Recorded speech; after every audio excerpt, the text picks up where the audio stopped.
Hello भाई लोग, मैं हूँ फैक्ट भाई। अब बॉलीवुड और कंट्रोवर्सीज तो जैसे एक ही सिक्के के दो पहलू हैं, लेकिन 1996 में आई फिल्म कामासूत्रा के साथ ऐसी क्या घटना घट गई थी कि मूवी पर बैन का साइन तो लगा ही, पर साथ ही मूवी की लीड ने इंडिया को दोबारा मुड़कर भी नहीं देखा। अब जहां एक तरफ इसके नाम से ही उसके हालात का थोड़ा बहुत आइडिया तो आ ही रहा होगा, वहीं स्कूल के बच्चों की जिंदगी पर बनी मूवी द डून में सेंसर बोर्ड को ऐसा क्या ही दिख गया कि मूवी को जनता तक पहुंचने ही नहीं दिया। पर जब एक बच्चों की मूवी पर ये लोग हल्ला गुल्ला कर सकते हैं, तो सोचो जेंडर इक्वलिटी पर बनी मूवी को ये लोग कैसे चैन की सांस से जीने देते। लेकिन इस बैन का नतीजा सेंसर बोर्ड को ही झेलना पड़ा था। तो आखिर ऐसी कौन सी मूवी थी जिसने सेंसर बोर्ड के ही पसीने छुड़वा दिए थे? जानेंगे ऐसी कुछ बैंड मूवीज के बारे में in today's video title Bollywood की ऐसी मूवी जो रिलीज नहीं करने दी। वही कामासूत्रा जिसने भारत और पूरी दुनिया को जिंदगी का मतलब समझाया और जिसे भारत की सबसे बड़ी देन में से एक माना जाता है।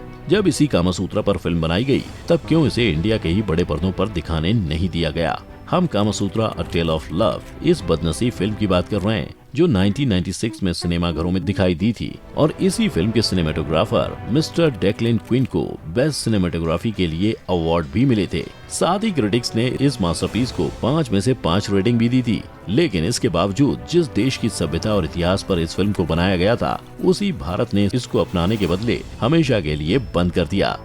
और इस पूरे झमेले का कारण बस यही था कि इस 2 घंटे की फिल्म में से 25 मिनट्स के सिर्फ न्यूड सीन्स थे, जिसके चलते कामासूत्रा पर इंडियन सेंसर बोर्ड ने एक्सेसिव न्यूडिटी का ठप्पा लगाकर उसके रिलीज पर रोक लगा दी। और इन्हीं हालातों के चलते फिल्म को भारत की जनता से काफी ज्यादा भला बुरा सुनना पड़ा था, जिनका असर फिल्म की लीड एक्ट्रेस इंदिरा वर्मा पर कुछ ऐसा हुआ कि उन्होंने दोबारा इंडिया को मुड़कर भी नहीं देखा। यही नहीं, इस पूरे तमाशे के बारे में जब इंदिरा से उनकी राय ली गई, तब उनका ये कहना था कि क्योंकि कामासूत्रा के शुरुआती दिनों में वो एक बिन टाइटल की स्क्रिप्ट थी, इसलिए इंदिरा को उसके नाम और एक्सप्लिसिट सीन्स के बारे में रत्ती भर की खबर नहीं थी। और शायद जब फाइनली जाकर उन्हें पता चला कि क्या हो रहा है, तब तक काफी देर हो चुकी थी। खैर, अब चाहे कामासूत्रा का पोटेंशियल इंडियन ऑडियंस के सर के ऊपर से क्यों न गया हो, पर ये 22 करोड़ की मूवी को दुनिया भर के लोगों ने इतना पसंद किया कि इसने वर्ल्ड वाइड 64 करोड़ का बिजनेस करके आज एक कल्ट क्लासिक बन चुकी है। अब आप तो जानते ही होंगे कि कैसे किसी मूवी के आगे यशराज फिल्म्स का नाम लग गया तो पक्का सुपरहिट ही निकलेगी। लेकिन इनकी ही बनी पिक्चर सिंस को सुपरहिट क्या, रिलीज होने का मौका ही नहीं दिया गया था, जिसका सबसे बड़ा कारण था उसका पोस्टर, जहां मूवी के लीड हीरो शायनी आहूजा एक कैथोलिक प्रीस्ट के रूप में एक बिन कपड़े की सीमा रहमानी के साथ दिखाई देते थे, जिसके चलते 2005 की इस फिल्म पर लोगों ने काफी बवाल मचाया। और as a result Indian censor board ने बिना रहम किए इस फिल्म के दरवाजे पर ताला कस दिया। पर मूवी का पोस्टर उसके बैन होने का एक लौता कारण नहीं था, बल्कि जनता को असल तकलीफ उसके स्टोरी से हुई थी, जिसकी प्रेरणा मूवी के डायरेक्टर विनोद पांडे को 1988 में पढ़े एक न्यूज आर्टिकल से आई थी, जहां केरला के एक प्रीस्ट को सेक्सुअल हैरेसमेंट और मर्डर के चार्जेस पर मौत की सजा सुनाई गई थी। और इसी केस से मिलता जुलता सीन मूवी में भी दिखाया गया था, जिसमें शाइनी के द्वारा निभाए गए प्रीस्ट के कैरेक्टर और एक जवान लड़की के बीच शारीरिक संबंध काफी एक्सप्लिसिट तरीके से दिखाया गया था, जिन सीन्स के होने के कारण इस फिल्म को भी कंट्रोवर्शियल टॉपलेस सीन्स और वल्गैरिटी दिखाने के कारण बैन कर दिया गया था। लेकिन जहां एक तरफ सेंसर बोर्ड ने इस मूवी में खामियां ढूंढी थी, वहीं विनोद की माने तो जब वो इस मूवी को सेंसर एपेलेट ट्रिब्यूनल के पास लेकर गए थे, तभी सरप्राइजिंगली जिन 2 लोगों ने मूवी को ग्रीन सिग्नल दिया था वो महिलाएं थी, और इसका विरोध करने वाला एक मर्द, जिनके हाथ में हाथ कैथोलिक सोसाइटी ने भी मिलाया था, क्योंकि उनके हिसाब से ये मूवी कैथोलिसिज्म और उनके धर्म को गलत रूप से दर्शा रही थी। और इस सब के चलते कैथोलिक सेक्युलर फोरम ने पब्लिक इंटरेस्ट लॉ के तहत इस मूवी को बैन करने की मांग की, जिसके बाद सिंस को कभी सिनेमाघरों के पर्दे पर जाने का मौका नहीं मिला। पर हमारी लिस्ट की फिल्में बस धार्मिक लोगों का सरदर्द नहीं बनी है, बल्कि इस लिस्ट में एक ऐसी मूवी भी शामिल है जिसने सेंसर बोर्ड के खिलाफ जंग ही छेड़ दी थी। और इस अफलातून मूवी का नाम है लिपस्टिक अंडर माई बुर्का, जिसके बस नाम ने पूरे बॉलीवुड को हिला के रख दिया था। पर इसी कंट्रोवर्शियल टाइटल के बारे में जब फिल्म की डायरेक्टर अलंकृता श्रीवास्तव से पूछा गया, तब उन्होंने साफ साफ यही कहा था कि मूवी का टाइटल से वो किसी धर्म को टारगेट नहीं कर रही थी, बल्कि इस नाम से कैसे कोई भी कपड़ा किसी औरत के डिजायर्स को ढक नहीं सकता है, इस मैसेज को दुनिया तक पहुंचाना चाहती थी। लेकिन मूवी का ये सोशल मैसेज होने के बावजूद ऑल इंडिया मुस्लिम तहवर कमेटी के चेयरमैन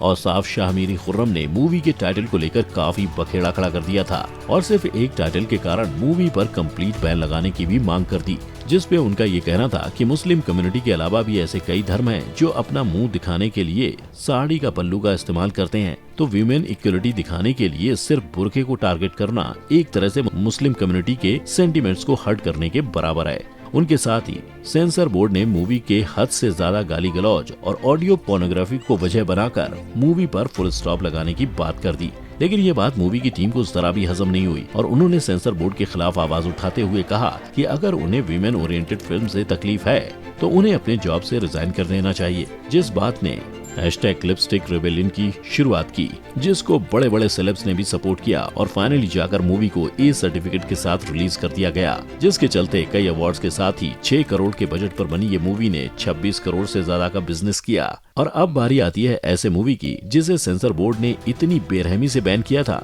कि आज उसका ट्रेलर देखना भी हमारे नसीब में नहीं है, क्योंकि बैंड मूवी की लिस्ट में डेस्टिन दून का नाम भी शामिल है, जिसकी कहानी देहरादून के सबसे मशहूर स्कूल द दून स्कूल के एक्स स्टूडेंट अश्विन कुमार ने अपने स्कूल के दिनों से इंस्पायर होकर लिखी थी। लेकिन 2010 में डेस्टिन दून को सेंसर बोर्ड से काफी दिक्कतें झेलनी पड़ी थी, क्योंकि स्कूल के प्रिंसिपल के अनुसार इस फिल्म के कारण स्कूल का नाम खराब हो रहा था और शायद इसीलिए जब दून के 75th एनिवर्सरी पर इस मूवी को 3000 लोगों के सामने स्क्रीन किया गया था, तब स्कूल के हेडमास्टर ने ministry of information and broadcasting sensor board के सामने मूवी को बैन करने की मांग कर दी, जिसके चलते मूवी का डिस्ट्रीब्यूशन पूरी तरह से रुकवा दिया गया और आज भी इतने सालों बाद इंटरनेट पर कहीं भी इसका कोई भी नामो निशान तक नहीं दिखाई देगा। पर फिल्म बैन होने का सीन अश्विन के साथ सिर्फ एक बार नहीं बल्कि 2010 में एक और बार हुआ था, जब उनकी ही फिल्म इंशाअल्लाह फुटबॉल को भी सेंसर बोर्ड के चक्कर काटने पड़े थे, क्योंकि इस फिल्म ने इंडियन गवर्नमेंट के एक काफी सेंसिटिव मुद्दे कश्मीरी मिलिटेंट्स को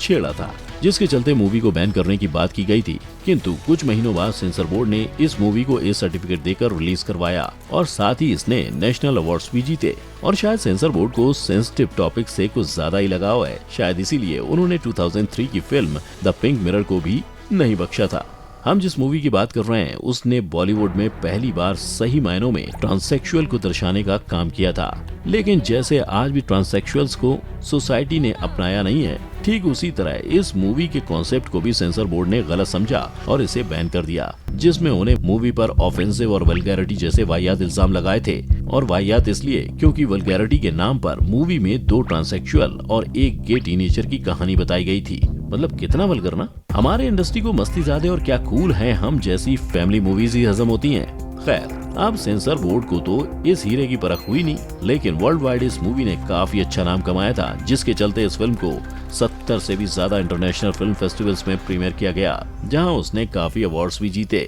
लेकिन ये सब मूवीज जहां कहीं ना कहीं वल्गैरिटी या धार्मिक लोगों को खटकने की वजह से बैन हुई थी, वहीं क्या आप जानते थे कि बॉलीवुड की कल्ट क्लासिक मूवी शोले को भी सेंसर बोर्ड ने सताया था। जी हाँ, दरअसल बात कुछ ऐसी थी कि शोले के लास्ट सीन में जहां गब्बर को ठाकुर अपने नुकीले जूतों से मारता है, इससे सेंसर बोर्ड खुश नहीं था, क्योंकि इसके ओरिजिनल कट में उनके हिसाब से हद से ज्यादा खून खराबा और वायलेंस दिखाया गया था, जो उस टाइम की ऑडियंस के लिए कुछ खास फैमिली फ्रेंडली नहीं था, जिसके चलते सेंसर बोर्ड और जनता दोनों को खुश करने के लिए मूवी के क्लाइमैक्स को फिर से शूट किया गया और नए सीन के साथ मूवी को रिलीज किया गया। मतलब सोचो, सिर्फ एक छोटे से सीन की वजह से शायद हम सब आज शोले जैसी मूवी के बिना बड़े होते। आपका क्या ख्याल है, क्या सेंसर बोर्ड का इन मूवीज को बैन करना सही था? नीचे कमेंट में अपनी राय बता दो। साथ ही वीडियो को लाइक और शेयर करना मत भूलना। और अगर ऐसे ही वीडियोस देखते रहना चाहते हो तो चैनल को सब्सक्राइब करके बेल आइकन को हिट कर देना। हमारी मुलाकात होगी अगली बार ऐसे ही एक्शन पैक्ड और धमाकेदार वीडियो के साथ। तब तक के लिए टेक केयर। जय हिंद।